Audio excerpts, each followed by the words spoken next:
The top-secret Pine Gap Defence Base near Alice Springs plays a crucial role in US drone strikes on suspected terrorists around the world.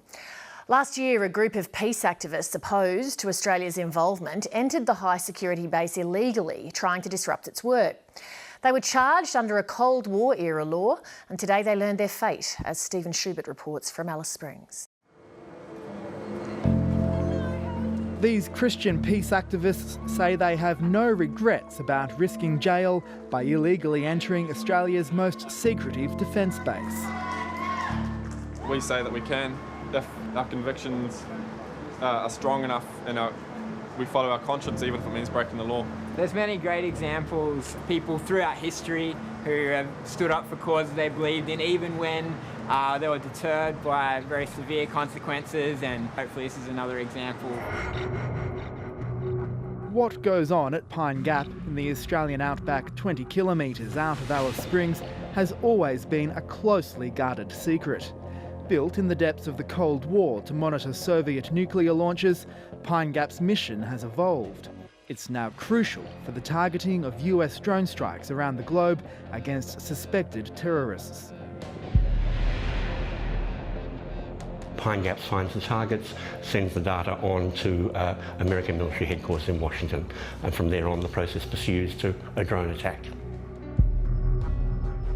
It gathers intelligence and then sends it off to other places where eventually a drone operator clicks a button and people are killed. Close Pine Gap! Winner of the world! Close Pine Gap! Franz Darling and his fellow peace activists had been demonstrating at the base entrance, but took it a step further and entered the base to disrupt its work. One man made it more than a kilometre from the perimeter fence. He said he was there to sing and pray for child victims of drone strikes. There are people now in this community that are willing to walk across lines in pursuit of peace and justice. And 5 Catholic activists made it 100 metres inside the fence to play a lament they'd written. They were all quickly located, arrested and charged. None of them offered any resistance. We saw this as a state of emergency that needs to be addressed and needs to be disrupted to draw attention to this facility that was causing so much death and destruction. We want to close the gap. There's a long history of protests at Pine Gap. In the 80s, 700 women entered the top-secret base, with some physically removing the gates. They were charged with trespassing, a relatively minor crime. But these protesters faced a much tougher national defence law, which could have seen them go to jail for up to 7 years. 12 years ago, Jim Darling was one of the first protesters to be charged under the Defence Special Undertakings Act of 1953. We came here in 2005 and did an action where we 4 of us got into the base and 2 of us cut through a couple of fences, climbed on a roof, took a few photos and got arrested and charged for that under the same act. Jim Darling and his companions faced the possibility of years in jail, but they were shown leniency and fined just over $3,000. They spent just a few days in jail for not paying, and their convictions were overturned on appeal.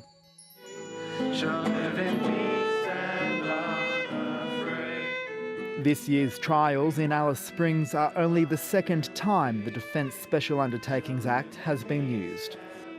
Andy Payne was also charged with taking a camera in, an iPhone, with which he live-streamed the protest. For that, he faced an extra 2 years jail. I guess there are more important things than our physical freedom, and so for us, taking the stand that we did, we felt that was worth the risk. The Federal Attorney General has given the go-ahead for a prosecution against protesters. Under the Act, police needed the approval of Commonwealth Attorney General George Brandis to prosecute the case. He declined to speak to 7:30. The Commonwealth hired Sydney Silk Michael McHugh SC to lead the prosecution, with some legal sources estimating he could be getting paid up to $7,000 a day. It was quite extraordinary being in the court with the 6 unrepresented defendants and 2 senior counsel fronting them, plus a counsel from the Defence Department intervening at one time. Basically a sledgehammer to crack a nut. Professor Richard Tanter has written extensively about Pine Gap and says to him it's clear why the Commonwealth tried to throw the book at the protesters. The Americans call the shots, and so the Australians are very concerned to make sure that they don't blot their copybook with the Americans. He was called as an expert witness to help justify the protesters' legal argument they were acting in defence of others by trying to stop drone strikes, which was not allowed by the judge. What the accused were claiming was basically absolutely correct in law and in fact. And I was really surprised that the government really lacked the courage to allow that to be presented to the jury, to the judge, and effectively to the Australian people. It was a rather demeaning defence, I thought, by the government. Were we not to have the defence facility at Pine Gap operational, our intelligence and operational capability would be significantly degraded. John Blaxland is a former head of intelligence for the Australian Defence Force and one of the few who have actually been privy to what goes on behind the razor wire at Pine Gap. I think the Attorney-General is particularly mindful of minimising the risk of further such revelations that would be harmful. So providing disincentives for protesters to want to disrupt the facility, I can see why he would jump to that conclusion. Today, Justice John Reeves decided against sending any of the 6 protesters to jail. They were fined more than $15,000, raising questions about why the Commonwealth went to the expense of trying them under the Defence Act. They would not come anywhere near anything that a reasonable person would regard as national security protected. And I think the government is exaggerating not so much the importance of Pine Gap, but the importance of people even seeing it, and that's what they want to deter. That's more politics than actual national security. Jim Darling got the biggest fine of $5,000. The judge said he wouldn't send him to prison because he didn't want to make him a martyr for his cause. I don't want to be a martyr, that's for sure. We're just trying to stop war crimes. But Darling says he won't be paying his fine, so he still faces the possibility of a prison term. Whatever the punishment, this may not be the last time he or others illegally enter Pine Gap. Whether he sends us to jail or just fines us, we'll keep going, we'll keep doing what we're doing and hope others will join us.